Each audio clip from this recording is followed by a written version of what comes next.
Hello everyone, কী অবস্থা সবার? তো আজ চলে আসলাম কাঁঠাল পাড়ার ব্লগ নিয়ে।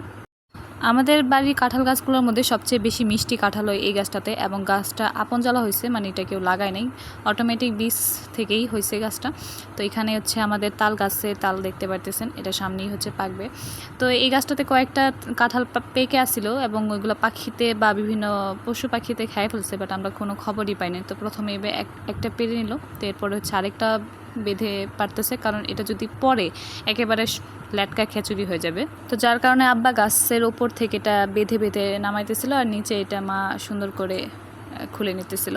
তো এই দুইটা পাড়ার জন্য উঠছিল, বাট উঠার পরে দেখে আরও কয়েকটা পাকছে, কয়েকটা না বলতে এইটা পাকছে, এবং এটা এখনও পর্যন্ত কোনো পাখি বা কোনো পশু পাখির আক্রমণের শিকার হয় নাই। তো যার কারণে এটাও পাড়ে ফেলালো। এই গাছের কাঁঠাল এতটাই মজা লাগে যে বাড়ির সব আত্মীয়রা ওয়েট করে যে কখন এই গাছের কাঁঠাল পাকবে। তো রশি দিয়ে বেঁধে বেঁধে 3টা পাড়া হয়েছে। তো এবার বাসায় যায় একটু কেটে খাওয়া যাক।